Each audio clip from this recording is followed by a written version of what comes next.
Assalamu alaikum, peace. It's Fatimah, Coach Fatimah, 1/3 of Outstanding Personal Relationships and co-author of the new book, Let's Talk Polygyny Uncensored.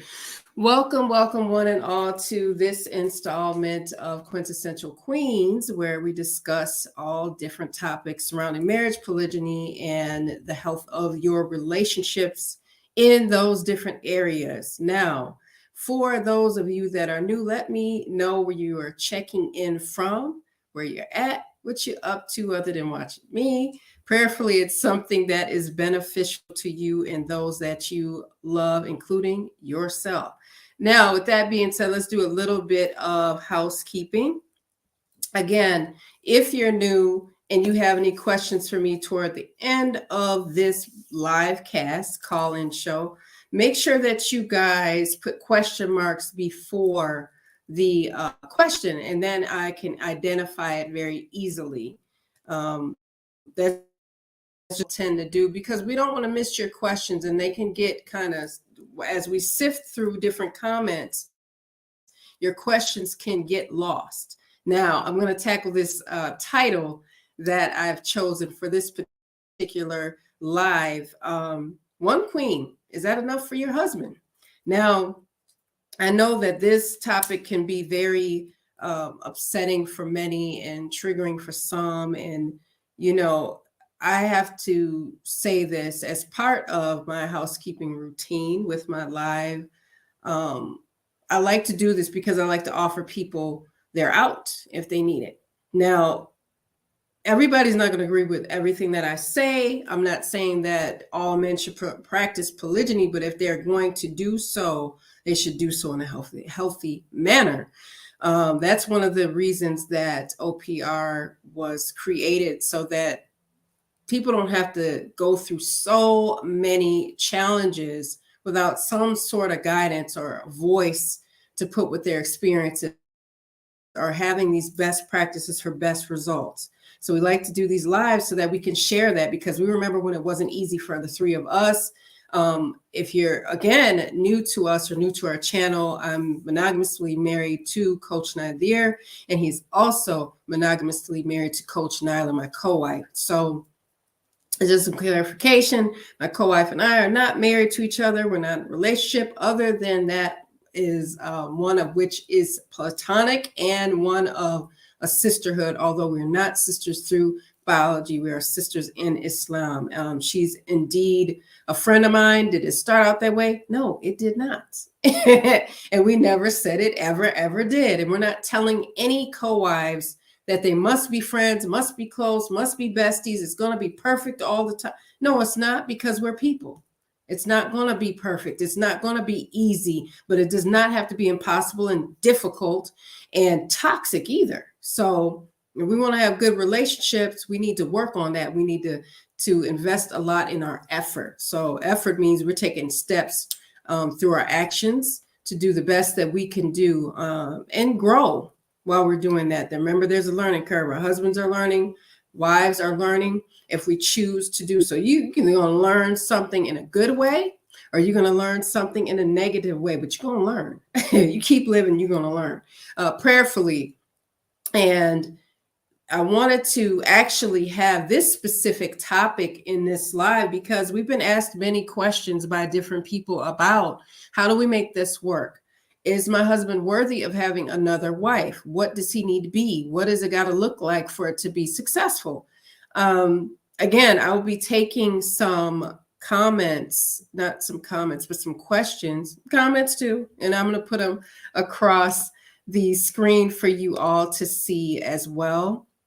And if you are not, subscribe to our channel, please subscribe to our channel and hit the like button. Share this video as well, because sharing is caring. We do want to share the information with others as well. If you're not familiar with our polygamy masterclass, please look at the bottom of your screen and you can visit Polygamy Masterclass for more details about that. And we're going into a deep dive training with the 3 different coaches, 3 different times on many topics.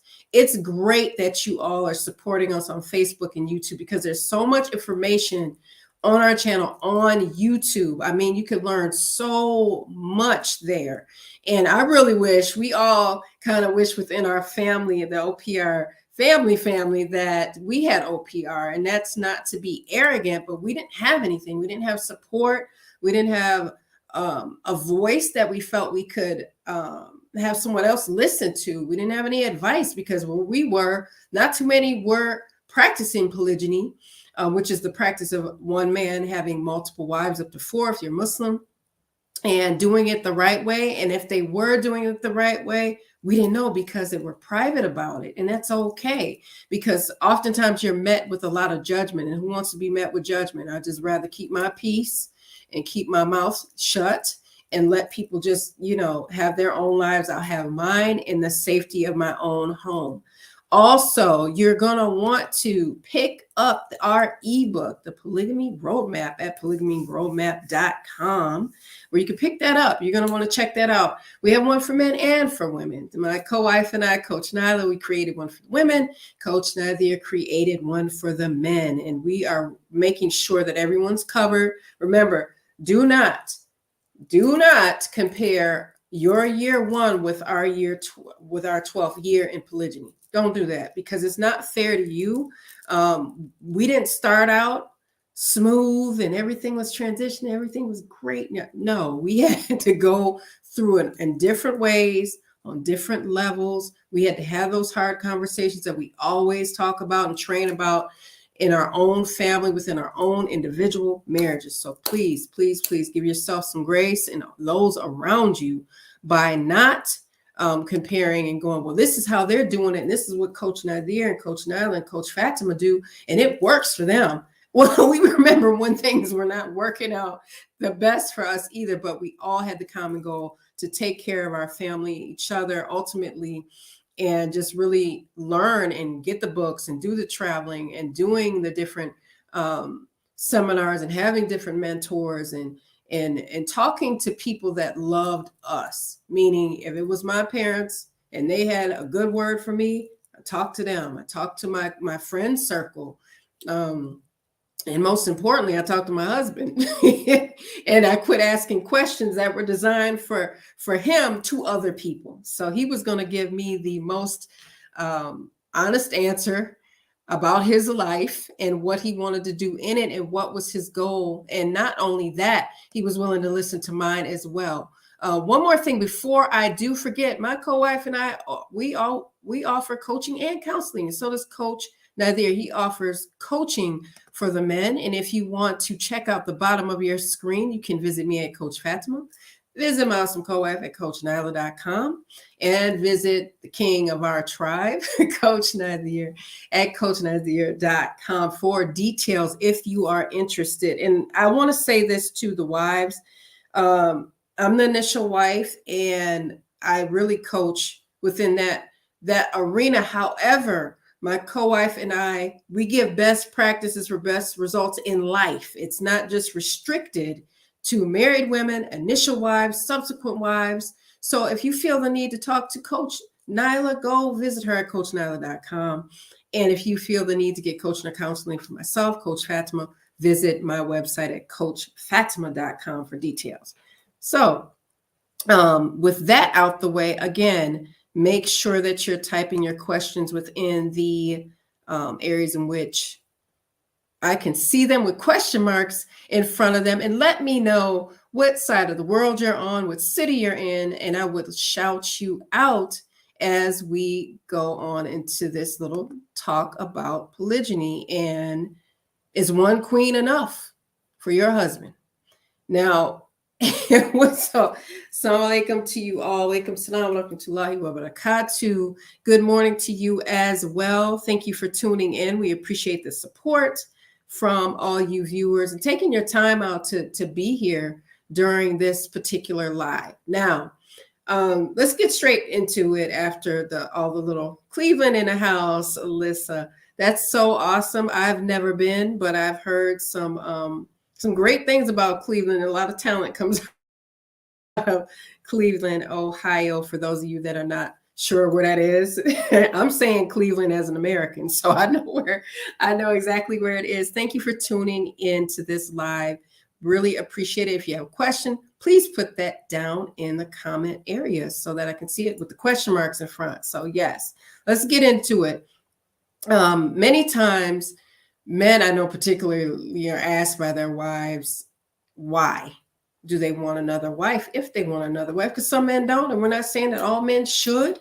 We're not saying that polygyny is for every single man, because let's talk about what's going on in the world today, currently in November 2022, and let's say before that, because there's so much going on in the world today between the battle of sexes, the battle to change sexes, and the battle to be a woman and really wanting to be in your feminine energy, and then being in a world that's not very kind to women oftentimes. I know where I come from in the upper Midwest as a Black woman, it is, in a Black Muslim woman in Jim Crow North. Oh no, I had to get a few people together about me and this Islam and our husband, my co-wife, because they see that you're Muslim, see that you're Black, they see that your husband practiced polygyny, and you got strikes against you anyway because you just look different from everybody else. So,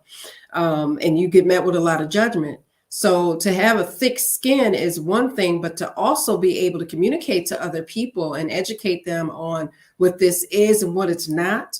And it's not to just step to us as people that are in polygyny and that have husbands that are in polygyny, practicing polygyny the best way they can, to go any further with their disrespect in our personal space. So yes, I know absolutely what it is to feel as though people want you to feel less than, and you got to wake up on a really solid side of the bed to get me to feel like I'm less than in a family that loves me very much, and I love them back. So I care very deeply for the people that are in my family, whether that be my husband or our husband, my co-wife, my bonus babies, my babies.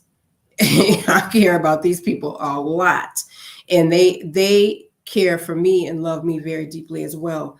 And I just had to say that, because whether the camera's on or off, this work is important, yes, but this is a glimpse into our lives, and we want to spread this information because we know that everybody's not doing their part. They're not doing it right. There's predators out there that they're picking wives back and forth and dropping one, having one month and getting rid of her. I mean, we know that. We've trained on it. We've talked about it. We've held discussions. We went live. We've taken Q&As about this.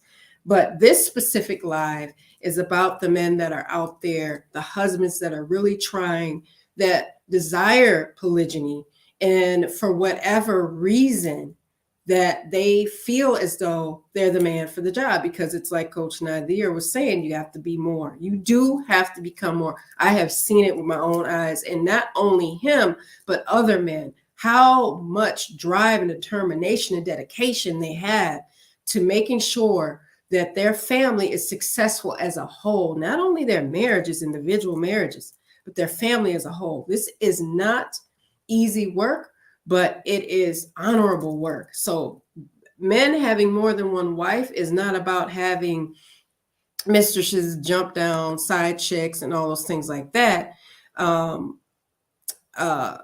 It's not that. It's more than that. It's much deeper than that. So we coach.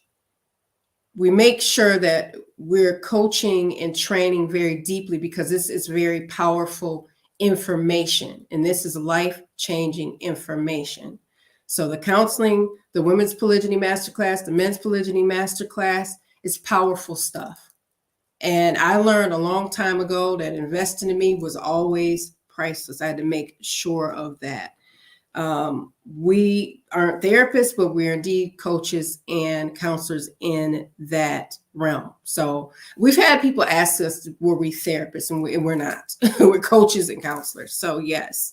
And I like the fact that there's different coaches and there's different counseling. So we're putting these voices to a lot of these discussions. And one of the discussions is the issue surrounding whether or not are we the judge to say that our husbands are able to do this? Are they able to practice polygyny effectively? Do they need to have more than one? Is that enough? And just on a personal note, I've had people ask me this directly, and I said, well, this is a really great question. I actually love the question because I had to think about my own life's journey. And I said, okay, if I reach a certain point, and this is in my youth when I was really, really like teenagery and, 18, 19 years old, I said, if I get married and I want to have this many kids, then I'm done. I don't want any more. And then as I got a little bit older and got married, and then I learned as the years went on, I said, okay, I had this many children, but what if my husband wants more children than that? Do I want to have more children? And I had to be honest with myself. I'm like, I had a lot of children. I had a lot of children already. So I said, okay, is it fair for me to say, okay, I'm done, so you are done? As a grown man, that's it. You don't get to have any more because I don't want any more. And that's a serious, serious question. It's a serious, serious topic. And I've had some very mature women, they had very emotionally mature that were having different issues with fertility say to me, they said, you know what? I didn't wait for my husband to try to approach me about it. I just simply said to him, okay, I can't do this right now. So I understand if you want to marry again. And that's not to say their wives were not enough. It's just meant that they were going, okay, I know this is an option for you. And is that everybody's story? No. Does a man have to have a wife that can either have children, not have? He could have a wife that has children, no children, and still practice polygyny. Let's say, I'll give you an example. So if he's married and him and his first wife don't have children, or his second wife, or his third wife, and he has a fourth wife and he has children with her, that doesn't diminish the other three marriages, or the other two marriages, or the first marriage. It doesn't. He doesn't have to put different objectives together and say, well, if all these boxes are checked, then I'll do it. Or I won't do it because of da. It's really, honestly, someone asked me, I said, well, it's really up to him as a grown man, as a husband, as an adult, to say, okay, I feel as though I'm ready based off of these things. It might be a very personal conversation he's having with himself. It very well, and I know there's a time where a man is in his own mind going, okay, this is what I want to do. How can I do it? Maybe I don't know yet, but this is something I want to do. It doesn't mean we're not enough or we're deficient in any way. What if he just wants to practice polygyny because he wants to become more? That's really heavy. That's really heavy, because then that means more things have to be done. Of course, things have to be put in place. Of course, you have to have a certain mindset for success in any marriage, whether it's monogamy or polygyny, because we're pro-morals. We're pro-morals. So that's important to know. So we want to put honor not only in saying, okay, I want to practice polygyny, but what are the actions in order to do so and it be effective? What can be done? What can you do? So laying that all out in front of yourself is a very personal thing to do. And then sharing it is another level. Sharing with your wife, sharing it with your children, sharing with your other, if you have more than one wife already, and then you want a third or fourth wife. So when people have asked me or are trained on it, is one queen enough for your husband? He might decide, no, that's not enough, but that doesn't mean she's not enough. That doesn't mean there's something wrong with her. So, North Carolina, shout out to you. I'm so glad that you all are here with me. It's really great. It's really, really great. I wanted to stop for just a second. So when people ask a specific question or make a statement, it's really a statement. Why don't women get their own man? Why don't you just get your own man? Why don't you just go on, leave, there's enough to go around. Let's talk about stats. Let's talk about having more women than men in the world, or having more men in, let's say more men in the world than women. Let's do that. Okay, more men in the world than women. Are they marriageable? Are they violent, non-violent? Are they willing to practice polygyny? Are they gay, straight, or some of them transitioning? What's going on? Are they mentally sound? Are they financially able? There's so many things. There's so many. Are they personally developed? And that doesn't mean that journeys of, oh, I'm personally developed, I can get another wife. No, that's life work. That's life's work. You're going to develop over time. And we just keep learning. We keep growing. We keep going prayerfully. Are they incarcerated? Are they not incarcerated? What is it? Can they have children? Some men have issues too with having children. They have issues. So what is there left to choose from if we're talking about healthy marriages? We have to think about those things the same way men have to think about those things as well, but in a different way, because remember, men are protecting, providing on so many levels, not just financially, right? So if you have a husband that is a father, he has to provide the child with something. Between father and child relationships in the parenting arena, he has to provide. Not just go, I bought a box of diapers and throw it in the door and run off. No. There's specific responsibilities that come with being a husband, that come with being a father. There's different responsibilities than we have. So when someone would meet me with the, are you enough? Am I enough? I'm enough. He's enough. But that doesn't mean he won't marry again, though. It doesn't dim me or dim my light in any way, or dim our marriage in any way, shape, or form. That's where we can kind of get things kind of mixed up, because our husbands marry again. And oftentimes we get the label of, okay, there's deficiency. He wouldn't do this, because we have to make it make sense. And the only way we can make this make sense is if we mentally injure the previous wife or wives. There's something wrong with them. There's something wrong. He must be sick of her. I remember somebody said, well, did he get tired of you? Did he get tired of me? Did he get tired of me? I just, sometimes people can be nice, nasty. They can be very rude with what they say, although they think they're trying to be helpful to you as a wife, that you might have, your brain might have oozed out of your head and you didn't have all this stuff running through your head at some point. Oh yeah, did I just?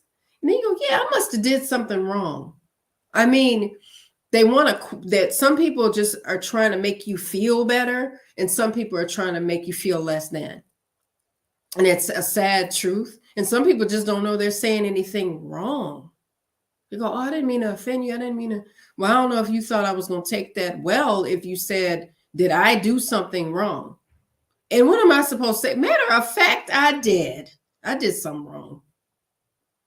I was being me too much. I mean, I don't know. But I just think, we need to be a little bit better at communicating with one another if we're going to do it in a way that isn't toxic. And we say, well, that's a friend of mine, that's my sister, that's my family member, whatever the case may be.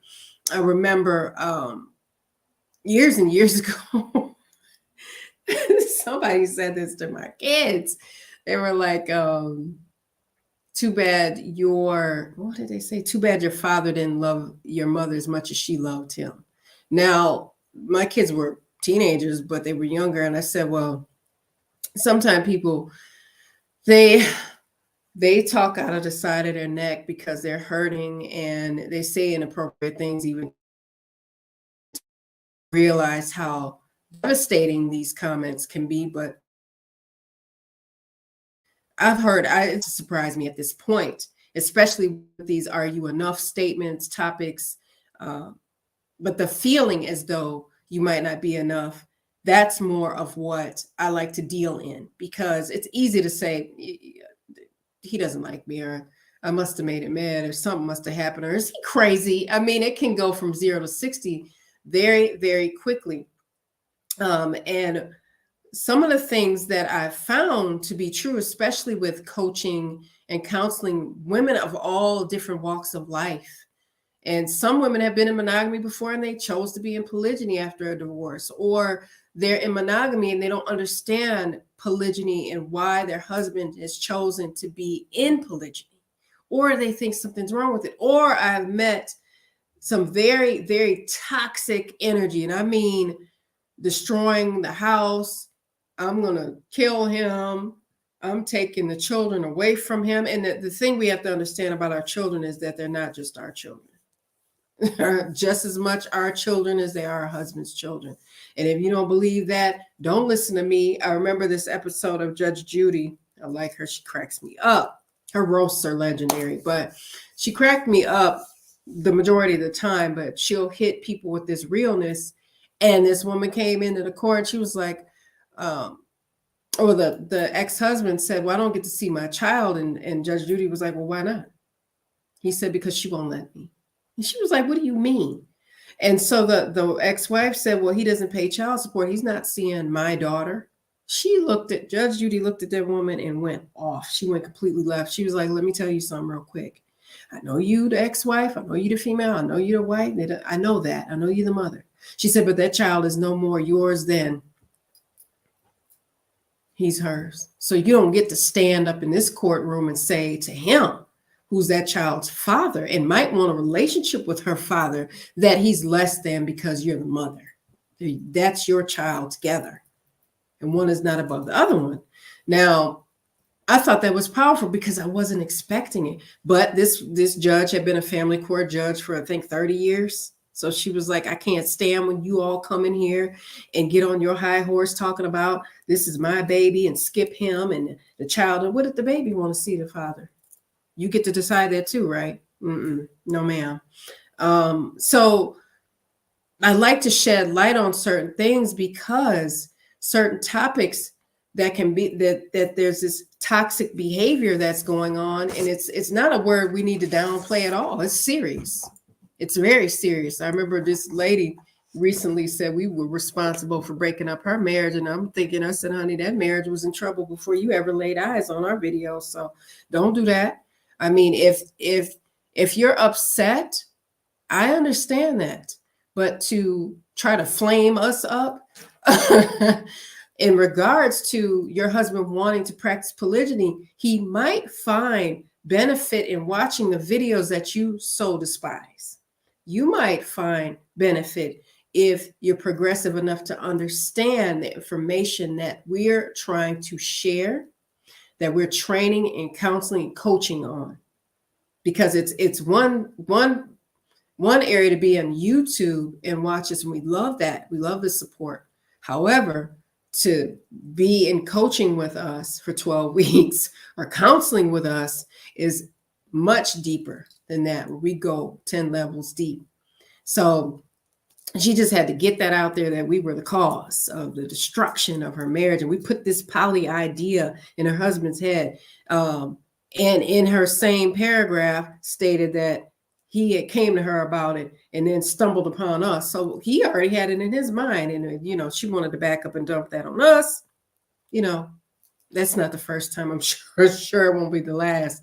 But I got a good chuckle out of it because we can't mess up or destroy anybody else's marriage. That work has to happen with the participants of that particular marriage. They're the ones that are either going to make it or they're going to break it. But it would be awesome if they had the information that OPR has placed in front of them. It would be awesome. It would help. It would help.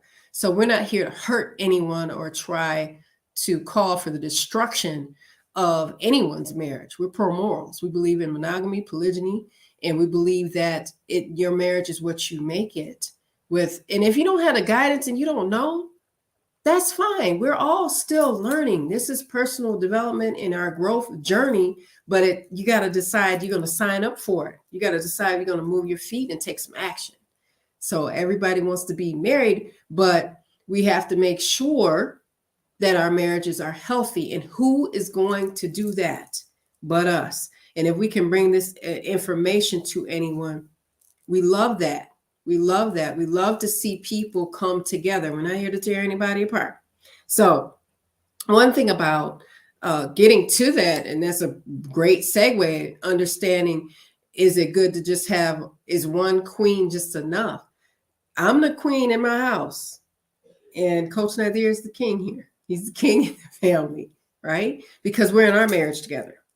And then Coach Nyla is a queen in her marriage with Coach Nazir. So one that I don't walk around trying to knock her crown off her head is there. Mine's here, hers is there. And if it tip a little bit, then I'm gonna push it back up there, and she's gonna push mine back up there, right? So I mean, that's how this works. That's how it works between my co-wife and I. That's how it works. We support each other. So I don't walk around going, how can I wreck this marriage for them today? Okay, this is what I'm gonna do. Be divisive. I'm gonna slither around. I'm gonna be behind the scenes. I'm gonna throw a curveball in there. I'm gonna snoop where my nose shouldn't be at. I'm gonna, violate. I'm gonna not understand boundaries. Because one thing that through reading and research and personal development is that one of the things that I found that is very unattractive is this protest behavior that can happen when it's like there's an attempt to have some type of control, or an attempt to get a reaction.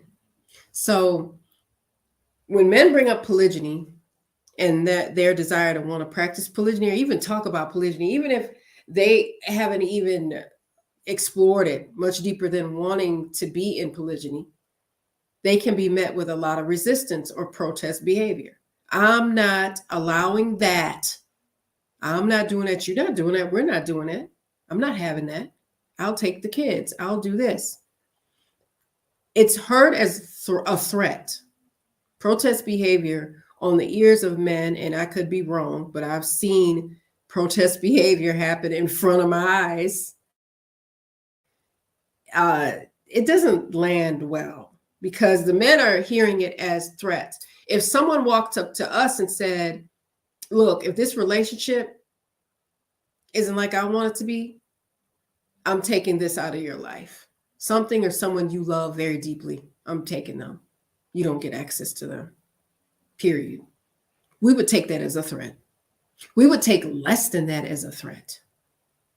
So I can't imagine how it must feel to be a man that's in polygyny and his wife say, I'm gonna take the kids from you. You'll never see them again. You're gonna have to pay for them to see them.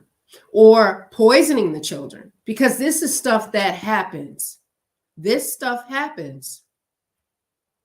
These behaviors happen. So if our way is not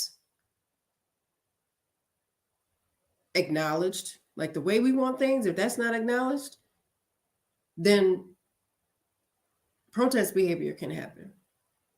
And it can happen oftentimes within the subject being brought up of polygyny. Or does he feel like he can handle polygyny? I didn't sit up and say, well, you can't handle it. No, because if our husbands are doing the best they can in other areas, then it's hard to look at a man that's doing so much and trying so hard in all the areas of his life. And then you get to polygyny and go, you know what, he's going to drop the ball all over the place. He's not going to try. He's not going to succeed. It's going to be trash. He's going to destroy our family. That's tough and it's hurtful to hear. Oh, I can't even try. to do a good job in polygyny. I can't fail. I can never do anything wrong. It's not likely going to happen. There's going to be some mistakes because our husbands are people. And often, a lot of times people say, oh, why do you guys always talk about the men and their objectives and what they want? Because the majority of the upset or the concerns or the hurt or the feelings of betrayal can be felt by the wives first. That doesn't mean men don't deal with betrayal and trust issues and hurt. They do. They do, because when you tell somebody I'm taking your kids from you, that's hurtful. It causes you to be angry. It causes you to be resentful. You trust the person, because what if they say it again? What if you get through that rough patch and it's said again? Because you know it was said that one time. So anything that can be said one time with venom behind it, we can typically remember those things because there's a certain trauma that happens. Some people can hear a word that is negative and shake. They can become very upset. They can cry. They can retreat. They can withdraw from society. All types of things can happen. And I don't want to put that out there that it doesn't happen with the men. It does. So that I'm trying to figure out, is one queen enough? Is for them to, it is. Somebody asked me specifically, how did I know Coach Nazir was ready? No. I know what he did within my marriage. I know what he did for himself and his children. And I could look at that and go, well, hopefully he is ready, or hopefully da-da-da-da-da. But I can't with certainty tell a grown man, you know what, I'll allow this. You're ready now. You may proceed. No, I don't do that in any area of his life. Not any area of his life. That, to me, that would be so bizarre, because he's been raised by his parents. He's a man that is grown, because my son is male. He's a teenager, but he's not a man and a husband that has responsibilities. Both of them are male, but my husband, he's a man. He's a grown man. He decides. My son is still under the supervision and care of his parents. So he can't do the same things. He doesn't have the same responsibilities. He doesn't need to do the same things. And that's okay, because that's where he is in his life. But his father, he gets to say what he's going to do, what he's not going to do. That doesn't mean he lacks care or feeling for our input or our concerns. We can voice them. But he's going to make the decision whether he gets married again. I remember somebody had got a little upset because my co-wife said that Coach Nyla was married but available. It sounded flippant to them, like I was just not a factor. And that's not the case, because even now he's still married and available. Because he can have up to 4 wives. So that wasn't to say, that's a wrap and he's done. I don't know. I just go off of what he says, because I have to do that, because I'm not him. And I'm not the one to tell him when he's ready. But he can tell other men what they need to have in line, possibly to practice polygyny. And he can coach and he can counsel in those areas very deeply, and he has. So the clients that he's had, and the men, and the live discussions that he's had, the live trainings that he's had, are important, because you can definitely get those answers, because he's the man that's in polygyny. He's practicing polygyny. I remember, I'm going to take Q&A very shortly, but I remember this sister said to me, she said, I was filling out some immigration papers, and they said, do you practice polygyny? And she said, I didn't know what to put. She's like, I was panicking. And I was like, you don't practice polygyny. Put no. She was like, yeah, but my husband does. You're right. Your husband does. Your husband does. You don't. And she was like, you know what? I didn't really think of that. And I said, I don't know if that was the right answer to put there, but I mean, just logically, and she and I had a laugh behind that. She was like, oh my God, I didn't even think of that. And they'll ask who they have to ask, and the men don't know how to answer it. And if they don't, right to Coach Nazir. He's had that question asked to him often more than not. And he knows, I mean, he's done his homework and all the traveling and the books and all the different trainings we've been to and the different mentors and speaking engagements we've had and clients from different, and I want to stress this, from different walks of life. Everybody that comes to our channel is not Muslim. They don't have to be. They don't have to be married. They can be single and still get some beneficial knowledge, because these things need to be talked about. Because if we're not going to talk about them, who's going to talk about them? Who's going to open up the conversation other than us? And make sure that you guys are checking out the Polygyny Masterclass at polygynymasterclass.com.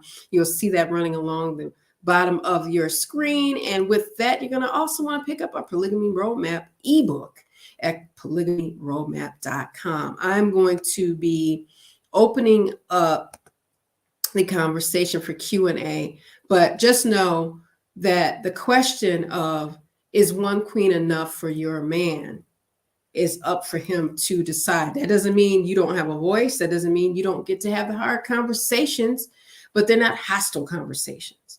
One thing, if I could go back into time and do, is have a hard conversation with my husband about polygyny. It was best to do so, but I thought ignorance is bliss. He'll let me know when he's ready. We'll talk about it, whatever. And I remember Jim Rohn said, ignorance is not bliss. Ignorance is tragedy, because we can't get the answers that we're looking for if we refuse to have a conversation. If we just go, I'm gonna leave that alone, I'm not gonna bring that up. And I made a meme a while ago and it was a funny meme, and it said that if I don't bring up polygyny, he won't think about it. No, that ain't true. He might think about, I don't want to do it. He might think about, I want to do it, I don't know how. He may say, I'm doing it and I need the best resources. At outstandingpersonalrelationships.com is where I can find many of them. I need to send my wife one of their videos. You know, he might send one of our videos, and that's not a bad thing.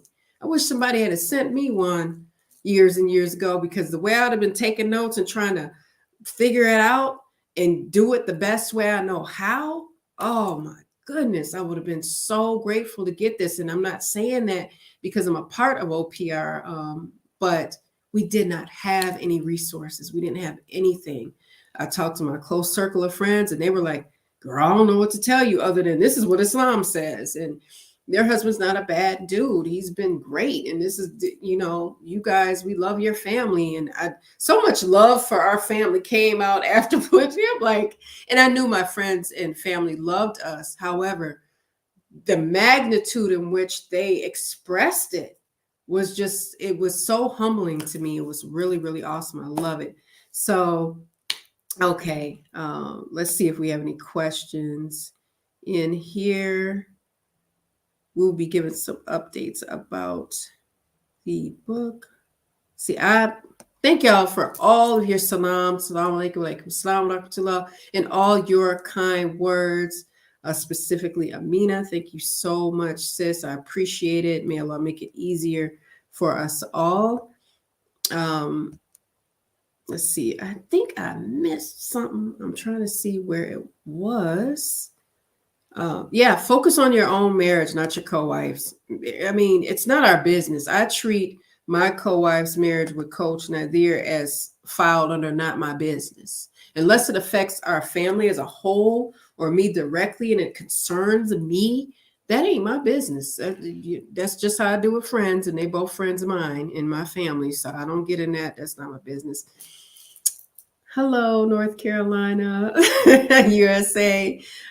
So glad again for you all joining us. Thank you again for your kind words. We really appreciate you guys so much for that.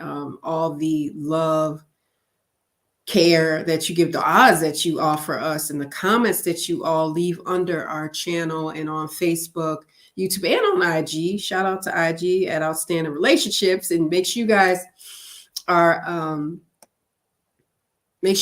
following us on all our social media platforms, and comment, like, subscribe, because you guys want to make sure that you know when we're uploading. We all go live.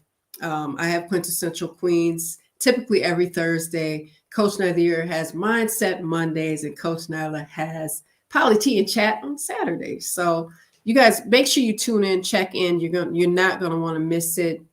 We really love bringing the information to you and our coaching, counseling, our trainings as well. This is really awesome work because we gotta have these conversations. We gotta have these conversations because if we don't, who's gonna start them? Who's gonna make sure that we're taking care of ourselves in our poly community, especially in polygyny and being wives to a man that is practicing polygyny. We don't have multiple partners. We don't have multiple husbands. So we have to find a source to have our conversations. We have to have a platform to have our conversations, and make sure that you guys are going to OPR Community at oprcommunity.com as well, because that's where we have some more private, safe, troll-free conversations.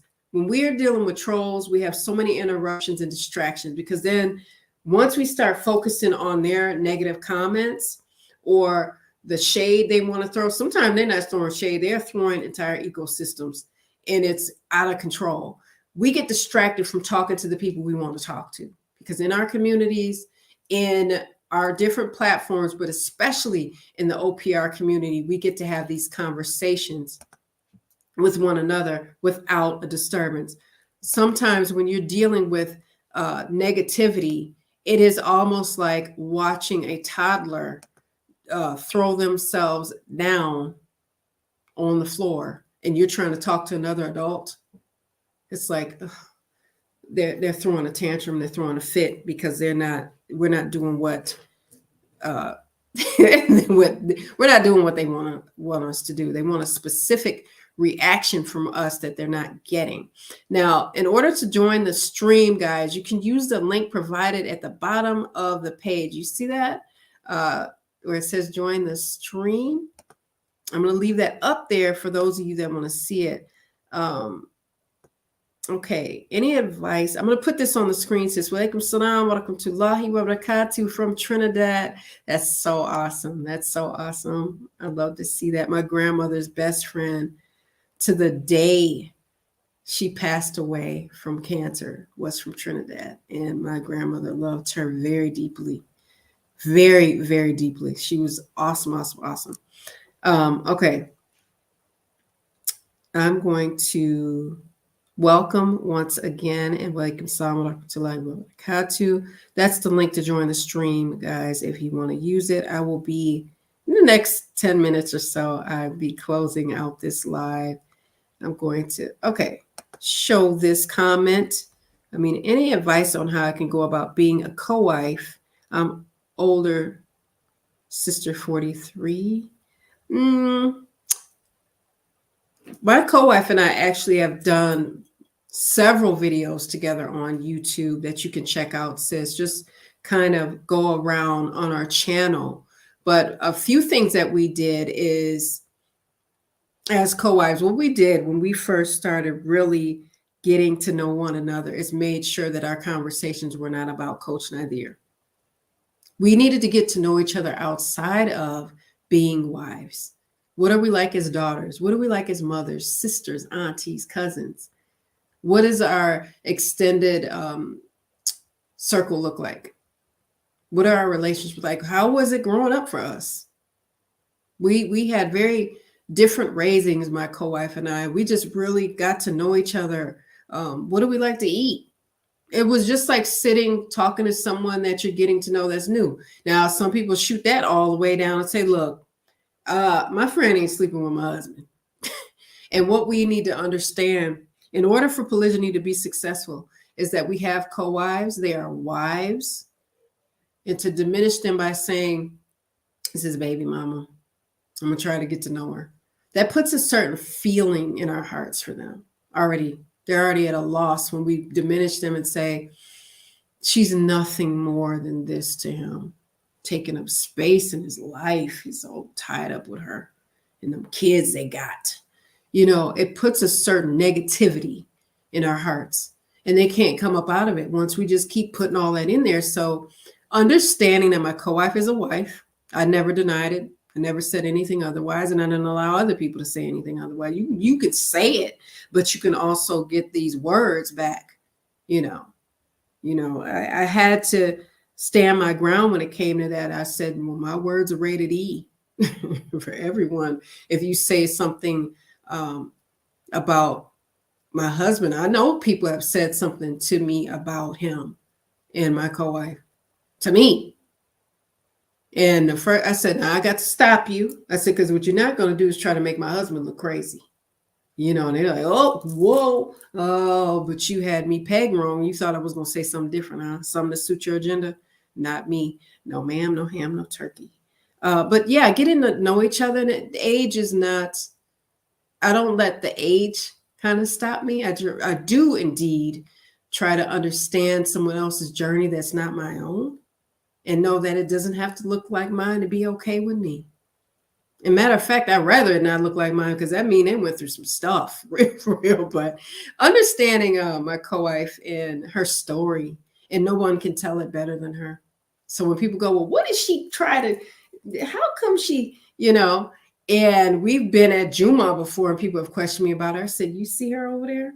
Why don't you go ask her? Oh, no, I don't want to ask her. Oh, no, but you want to ask me her story. Ask her. She's awesome at telling it. But understanding somebody else's life journey is so awesome. I love the fact that I could listen to her and go, okay, I'll listen to her and let her say what she got to say, and hear her, not just listen, but hear her, So again, if you guys have any more questions, that's a really great question, but just getting to know your co-wife as an individual outside of just the label of wife, and it's honorable. It's an honorable title. Absolutely. But there's more to women that are married to a man that practices polygyny than just being his wives, So yes, make sure that you guys do that. I'm just doing some little background work right now, a little behind the scenes stuff right here, you guys. Just 1 second. Again, make sure you're joining our private community at oprcommunity.com, and we can continue the conversation. And we will want you all to continue these conversations within that community with one another. This is interactive stuff. This is really a great platform for like-minded people, that we don't have to explain so much to each other and not meet each other with judgment. But if we do have to explain some things, then we'll do it without the distraction of a troll. Without the distraction of a troll. So we want to make sure that we are doing that. Just a second, guys. I'm doing behind the scenes, but I'm still here with you all again. And alhamdulillah, I want to make sure that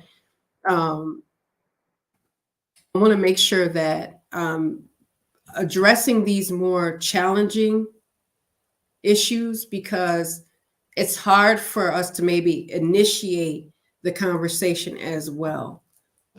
It's like, I want to ask a question, but I don't want to ask a question. Remember to put question marks in front of your questions, guys, so I can see it. Sisters, make sure I can see it. How to navigate being a potential second wife to a brother who has shown interest. How to keep it halal without falling into harm. Your wali, wakil, you need to have someone that's speaking for you, a male, someone that is going to step in and ask, we're going to rewind, ask specific questions on your behalf. That third party is very important. Islam, we don't need Islam. We need Islam. Islam doesn't need it, will require us, right? So everything is just so simplified, I believe, in the areas of getting married. It should be, because sometimes we can make it hard, make it super difficult for our children to marry, and just be very rigid. And Islam doesn't require that. However, we're supposed to make sure we're vetting very, very efficiently, because marriage is very serious contract to enter into. So we have to make sure we do it the proper way. Okay. I'm not sure, sis. You said this conversation has caused chaos in my home. I'm not sure what that means. Can you give me a little bit more than that? And polygyny is, let me tell you something. Polygyny, the word polygyny is powerless. It's the meaning we give it, right? So if somebody says polygyny, our head should not just explode, and we shouldn't fly off into a rage. To control our anger is very important. Now, we can have many concerns, and these concerns are very, very serious. They're serious. However, it is important that we understand there's a specific way to do things. So I'm going to answer this question.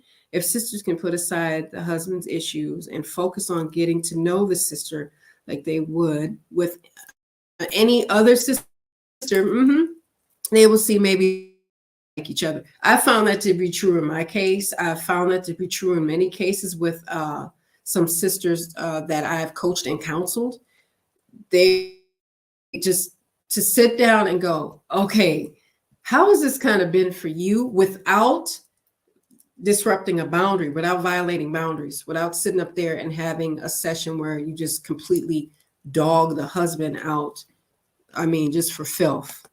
Just to have that conversation and be transparent and say, this has been interesting for me too, but not to just check off every little thing and like go everything with a fine tooth comb to try to get your husband in trouble or whatever the case may be. But understanding someone else's story, you'll find, and you might have passed up a really awesome person, but saying, I would like her, but she's married to my husband. I can't like her, because society would have you think that you can't.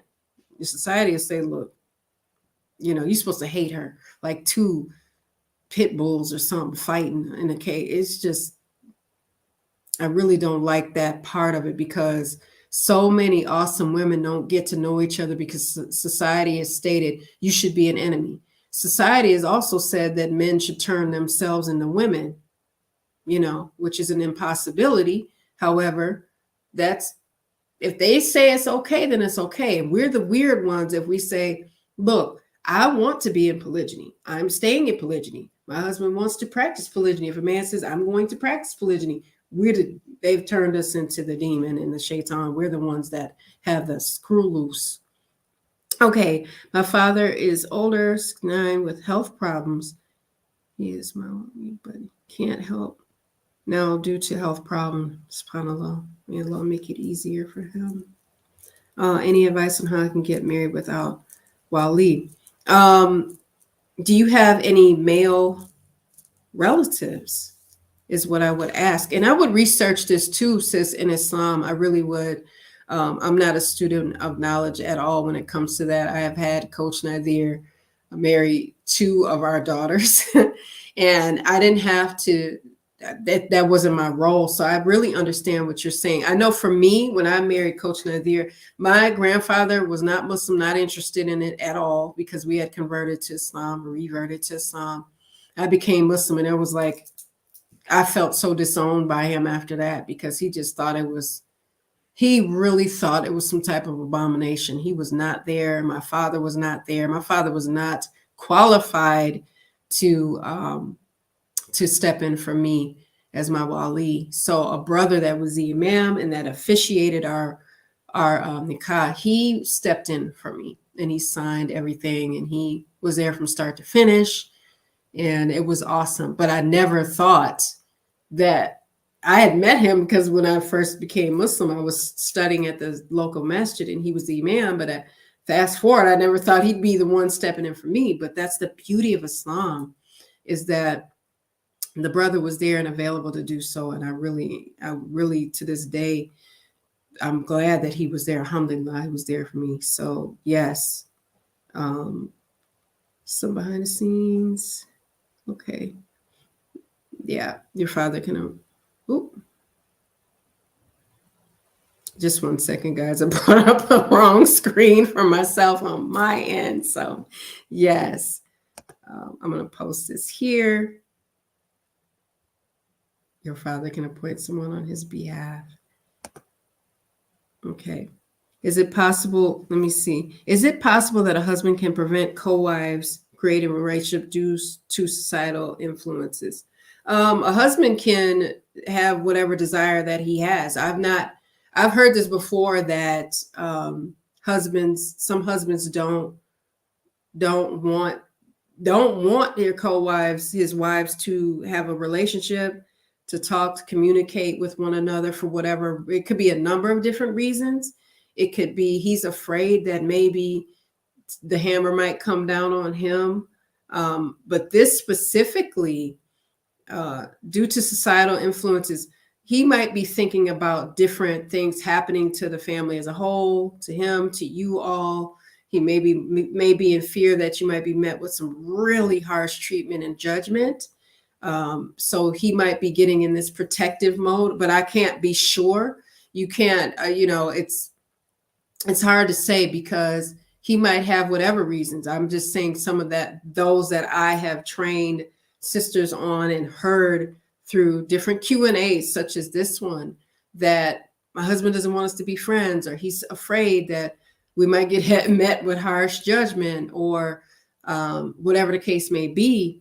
That's important to note because he can do whatever. He can feel whatever kind of way he wants to.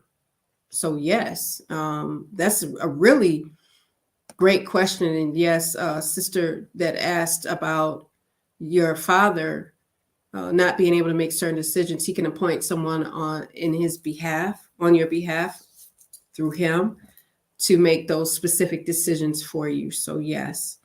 And that's, again, a great question. And this is another great question, the one that's up here now. Of course, you guys always ask some really awesome questions, and we thank you. And I thank you for them, because somebody might be new and might not have thought of these things, or might want to ask, but they didn't. So thank you all for sharing these questions with us. But the husband could have a number of reasons, sister. I mean, honestly, he just could. He might have to think about, okay, if I let this be known publicly that they're close and somebody comes for them, then I'll have to kind of deal with that. And then my wives might have to deal with the hurt behind it. It could be anything. But I have, is it possible? Yeah, it's possible.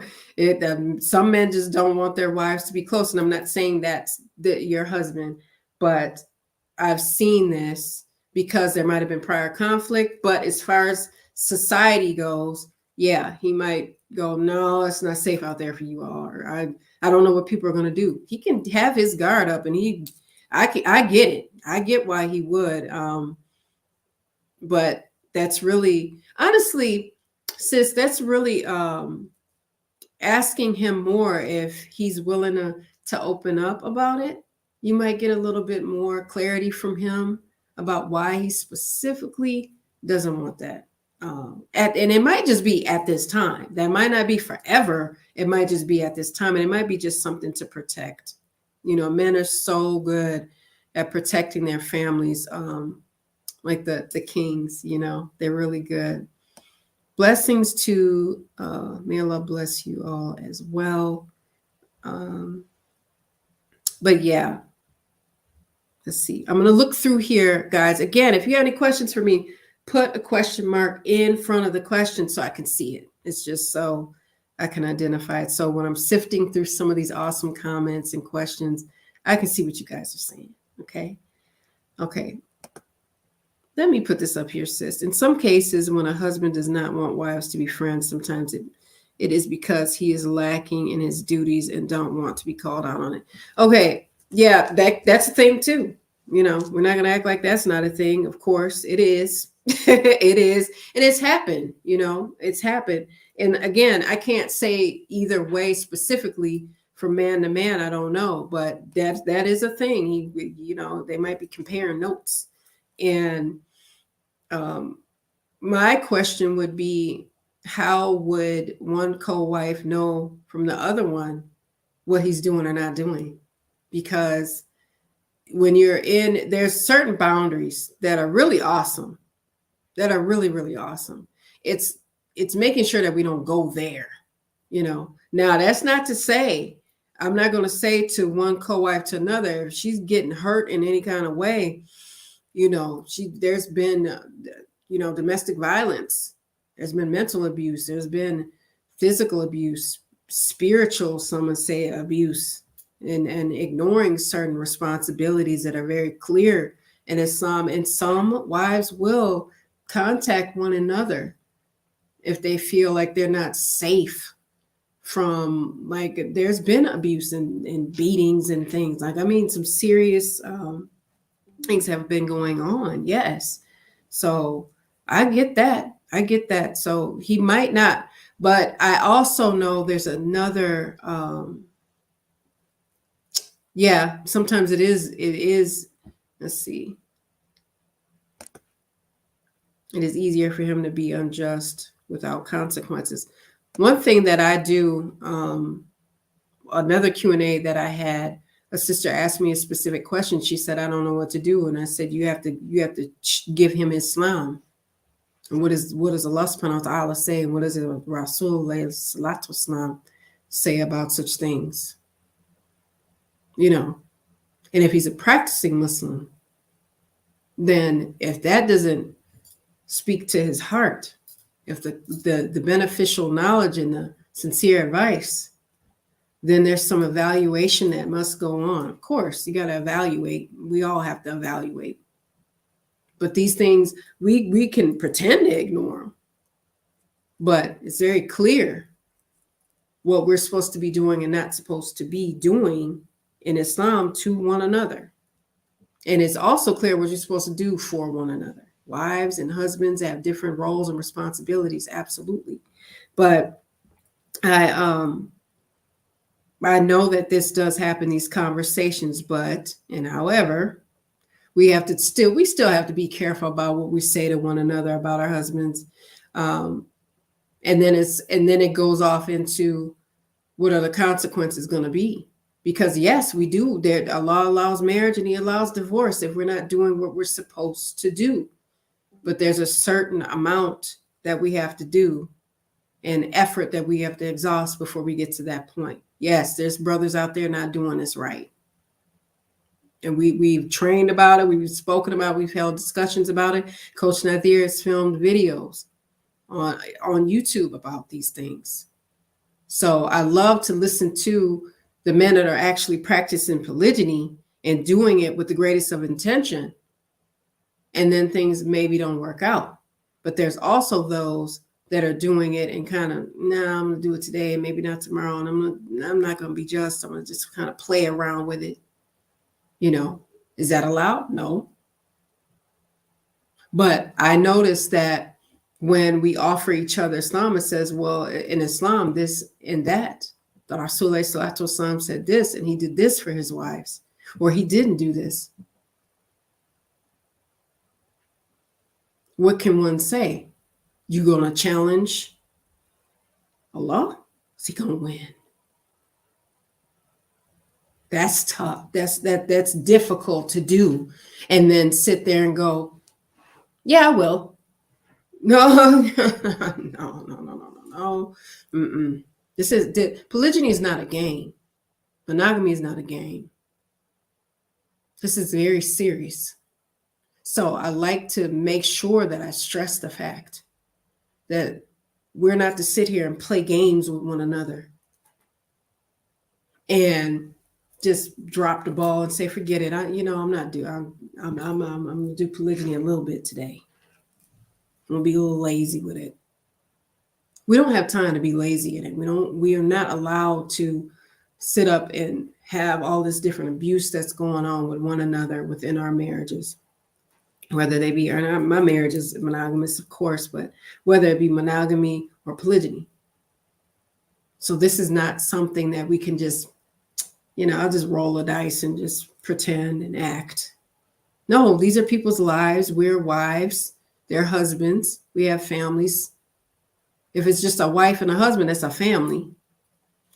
Wait a minute. Okay. Monogamy is seen as not good from the perspective of a polygynous man. How so? How so? Men in polygyny are monogamously married to more than one wife. My co-wife isn't in my marriage. I'm not in her marriage. I'm in my marriage with Coach Nazir. So we believe in monogamy and polygyny. We're Muslim people. That's what we believe in. That's what we stand on. So, all right, I'm gonna put this one up here. Marcus Jones. Thank you all for the question marks. Should only rich men or financially stable men entertain polygyny? It depends on what you mean by rich, because you have to be rich in many areas. And you don't have to be a rich man. You don't have to be wealthy, but you have to be, I think of wealth and riches measured in what he wants to provide in different areas, right? He has to be just in the measurable things, time and money. Coach Nadir has discussed this. Please check his videos out on YouTube. If you want more information about his coaching, check out coachnazir.com. I'm going to put that up there so that you can see it. And also you're going to want to go to the polygynymasterclass.com. We have a men's polygyny masterclass that Coach Nadir trains deeply on these issues. If you want to check out polygynymasterclass.com for details. And we have the polygyny roadmap as well. One for men, one for women. For details, you can pick that up. It's an ebook at polygynyroadmap.com. He goes really in depth. And I like that he does his trainings and his discussions. He has Mindset Mondays. He has talked and trained very deeply on a multitude of issues that men are having and different planning that they need to lay out goals and all those things like that in those many different areas. And in YouTube as well, you'll see many videos with him speaking directly to the men about men in polygyny and what you have to be. And he always says you have to become more. And that means a number of different things. So check out coachnazir.com for details, polygynymasterclass.com for details, or you can join our private community at oprcommunity.com, and you can actually privately message him and ask him a lot of these questions as well. But wealth and riches is measured in more ways than just monetarily. So yes, that's an awesome question. That's a really good question. I'm going to go back, I'm going to look at these comments, guys. I'm going to be wrapping very soon. Okay, polygyny is seen as more important than monogamy. I want our relationships to remain completely monogamy, but he wants me to practice in polygamy. Polygyny is seen as more important than monogamy. The thing is, we have to examine what we say to ourselves about the meaning that we give different terms and terminologies and lifestyles. Monogamy, even though we were in monogamy for 15 years before Coach Nazir decided he was going to practice polygyny. Was he a believer in monogamy and polygyny during that time? Yes. Were we in monogamy? Yes. Did he decide to practice polygyny after that? Yes. We are still in monogamy. We're monogamously, again, married to one another. So I'm not physical with my co-wife. We're not in love. We have love for each other as sisters in Islam and as family. So I don't get in their marriage. None of the melting into the marriages. Okay. So monogamy is important as well. Polygyny is important too. So if you feel as though, excuse me, guys, if you feel as though monogamy is less than polygyny, then that is how you will proceed. They're both very important. They're both vital. One doesn't diminish the other one. They don't. Just as one wife, my co-wife doesn't diminish me because she married Coach Nazir. I don't diminish her because I'm married to him before her. We don't. So understanding that might not happen right away if it ever does. But just know that monogamy is not diminished in any way. We're pro morals here on OPR. We speak about, train about, discuss, counsel, coach about pro morals. Everybody that coaches and counsels with us, they can be single. We've had single clients. We've had people that are in monogamy. We've had people that are in polygyny, people that are thinking about polygyny, people that polygyny didn't work for them and they're back in monogamy. So that we've trained different people and coached and counseled different people. We're not therapists. However, this is not just a space for people in monogamy or just polygyny. So that, it just depends. I do believe men are naturally polygynous. That's a good question. All of them, do they all act upon it? No. But I don't think it's abnormal for a man to want polygyny at all. I just don't. I know that the men that I'm directly related to, my grandfather, my father, my uncles, my cousins, male cousins, all of them, they had a lot of love in their hearts for more than one woman. And I thought to myself as a child, why? What is, and when you become a teenager, you go, what is wrong with them? Why are they feral? Why are they running around here and having all these girlfriends and baby mamas and stuff going on? And it was just so chaotic. And that's what kind of put my a bad taste in my mouth for men and women and having multiple women in your life, because you all were doing this thing wrong. They just were. And anybody in my extended family will say just the same. Okay. I'm going to post this up, but yeah, good question. Especially if she lives with her mother-in-law. Okay, I think I missed something in there somewhere.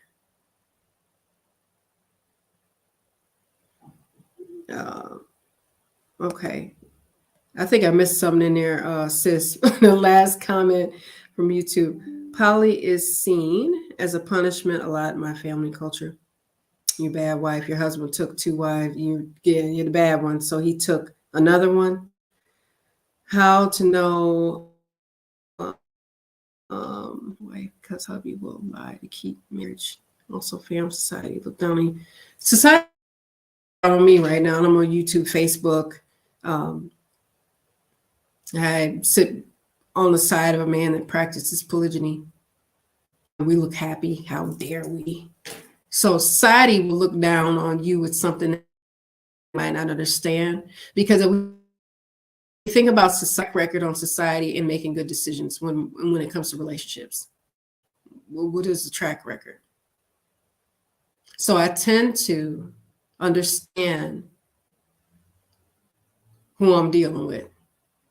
So I said, I don't want to leave it up to society to dictate to me how worthy am I to be married or stay married to a man that practices polygyny, or society's desire to tell me that I don't get to love myself because my husband practices polygyny.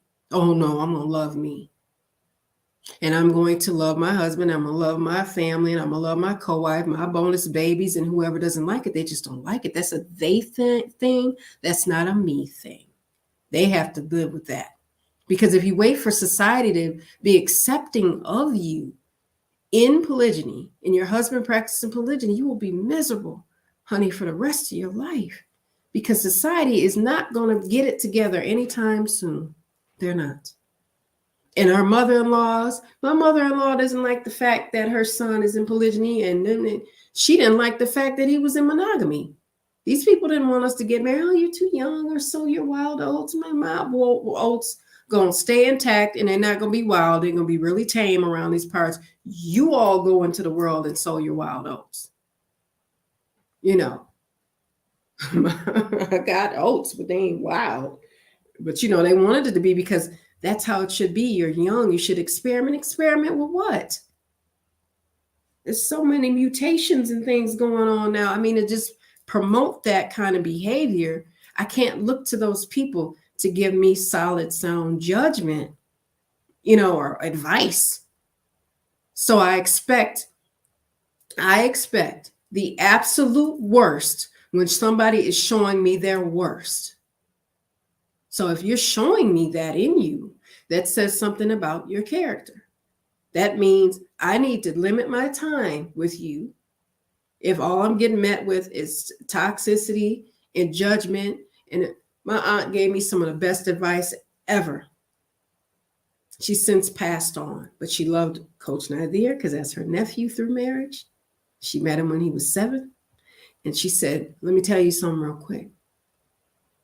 This is some of the first advice I got. She said, always talk to people about him that love him, that love you all, that love your family. Don't talk to the people that don't love you. They'll make themselves known. You'll be able to tell they don't love you because every single time it can't do nothing right. It ain't right. You ain't right. He ain't right. Y'all all crazy. Who wants to sit in the midst of that? That's not something healthy for us. So my own grandmother could gaslight me until I caught on fire. But she didn't see it as gaslighting. She didn't see it, but she was married to a man for 32 years and gaslight lit her every day. So then it was like, well, you shouldn't get married right now. You're too young. You da-da-da-da-da-da-da-da. Everything must be perfect. Then maybe you get married. But I love you. I'm like, girl, I love you too, but I can't listen to this all the time. I can't. But I know she was trying to protect me. However, just some of that stuff was super harsh. Okay, how do you deal with a mother-in-law that may put you down the first wife just because her son married a second, especially if his wife lives with her mother-in-law? She can talk to her son, you know. I had my mother-in-law ask me some questions about my husband. I said, have you called him? Have you talked to him? And then you get mad with, well, no, I was kind of talking to you about it. Well, no, you're not talking to me about a decision he made. No, you're not. So they had their conversation, and it wasn't my business. Just like that question wasn't my business. That was designed for him. So, and I had to learn that. I had to sit up one day and go, why am I answering these questions that are not, I'm the third person. You ask him. And I've had to invite people. You have his number, right? Oh, yeah. Did you call him? You should call him. Well, no, I don't want to call him. I bet you don't. I bet, because when he get done roasting you to the ground about his business, careful, because we would want to leave with our feelings intact. But we would, people need to make sure that when they approach us about decisions that our husbands made, our feelings are considered. And if they're not, I would really strongly suggest that moms that take issue with their husbands marrying again need to have their hard conversation. That's not our business. And I loved saying it. That's not my business. You should talk to your son. You should talk to your nephew. You should talk to whoever, but not to me about it. That's what he wanted to do. You should have a conversation with him. And then they really did feel kind of dumb, because then they were like, why am I talking to her about this? I can't answer those questions for you. You have to ask him. And that makes sense. That just makes sense. That's just logical, because we're not the ones making that decision. So why are you asking me a question about a decision that I didn't even make? It's a very intimate decision. And you don't owe anybody your story. That doesn't mean we have to be disrespectful to our in-laws, but creating boundaries with them as well matters. My mother-in-law knows she can't come to me about her son. That doesn't work. That has not worked for her for 27 years of my marriage. Because we're Muslim. She didn't like Islam. And he's been very vocal about that. So I don't have to. I don't disrespect her. I don't call her out a name. I don't raise my voice. But she knows full well. She goes, well, I'm not going to talk to her about that, because it ain't going to go nowhere.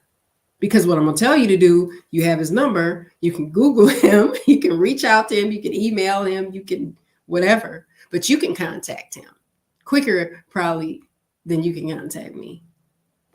It's important for I learned and I train and I coach on this. The whole PR team does. I learned to not sign up for certain classes if it is going to disrupt the synergy of our family or harm our family, our marriages in any way, shape, or form, then there is a distance created. And if that distance isn't far enough, then there will be a bigger distance created. I've had to remove people from my life because they've said some very horrible things to me that they thought, well, we've been friends this long. I just say, no, because if you can go that far, then it's on me to say, you don't get to go any further. You don't get to go any further. Some people pick teams. They'll pick teams. They'll do it. They'll say, I'm team. Somebody on a live once said, I'm team Fatimah, Coach Fatimah. No, it's not. No, we team OPR, but we don't bust up in the teams. I don't do teams unless it is my family as a whole. That's when I'm team morals. I'm team marriage. I'm team monogamy. I'm team polygyny. I'm team healthy relationships. That's what this is about. Healthy communication. All those things like that. Thank you all for your kind words, your stars, your salams. It's so awesome. But again, join our OPR community and we can continue these conversations. We're in there. Voices around. I love that. I love it too. And I love it for you all. And I love the fact that this is very humbling. It's very important work to do. The coaching, counseling, the trainings, all those different things are such important work. And again, make sure you guys go to Polygamy Masterclass at polygamymasterclass.com for details. We have one for men and for women. And if you want coaching and counseling, you'll see at the bottom of the screen to visit CoachFatimah.com and CoachNyla.com. We got something for everybody. And this stuff is effective. These trainings, so many of the discussions and the lives that we have in the content within our YouTube channel is really awesome stuff. But if you want to go deeper than that, make sure you check us out at polygamymasterclass.com. And if you haven't already, pick up your polygamy roadmap at polygamyroadmap.com. I know that was going at the bottom of the screen for some time, but I just wanted to make sure that you guys had that information. A few people have picked it up. It's been really great.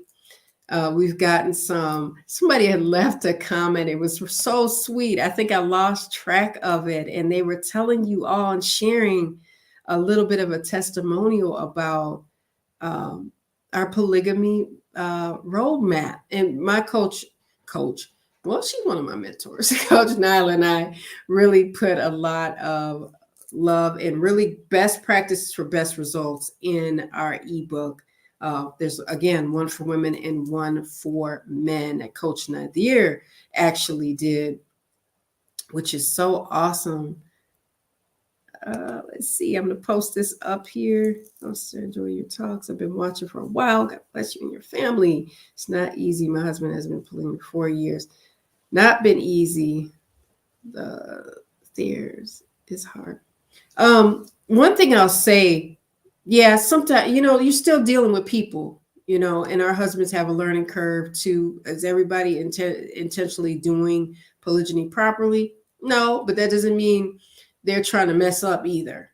Some people don't know, and some men and wives don't know what they don't know, and they're still trying to learn. So, and I don't know the full story, but there's a learning curve that the men have. I look at so much that Coach Nazir learned and was still learning and is still learning now. I mean, it just continues. But I absolutely had to go, okay, let me see what's going right here and not focus too much on what might have fell out of his hands or what might be going wrong at this point, because everybody here is trying. Everybody. everybody, because polygyny is not just happening to us, it's happening to our husbands, it's happening to our co-wives as well.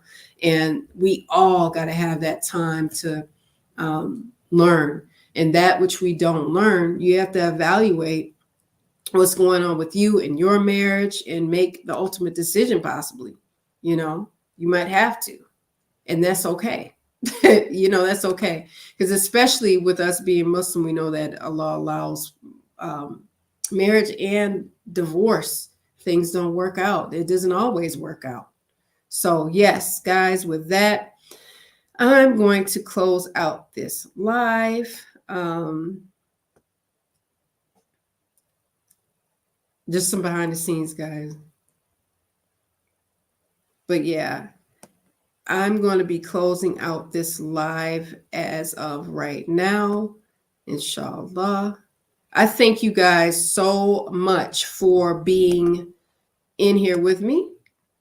I'll come back next week, inshallah, Thursday for Quintessential Queens, and we'll have another topic to discuss. And I don't know what happened here, but yeah, I was trying to get you guys in here to join. However, I'm going to be closing this out. Remember, again, there's OPR community up there. I just want to leave those little reminders for you all. Make sure you comment, like, subscribe, and keep the conversation going in the comments if you're watching this from YouTube. And shout out to the Facebook audience. Appreciate you all for being here as well. Thank you for the hearts, the salams, the du'as for not only myself, but the OPR family as a whole and each other. Continue to pray for yourselves and your loved ones. I always ask myself a question. I want my husband to win. And when he wins, we win. And I love that because that matters so much, what we say to ourselves about ourselves and our husbands and our marriage and our co-wives and our babies and our bonus babies. So yes, I'm going to close this out, guys. If you're not following us on IG, make sure you go over to Outstanding Relationships on IG and leave comments there as well. Don't be afraid to do that. Let's see. I think that is pretty much it for this one. Thank you all for your kind words again. Make sure you take care of one another, and that's going to go with the GLC. So I'm going to close this one out. Make sure that you guys are growing intentionally, loving fearlessly, and connecting on a higher level every single day.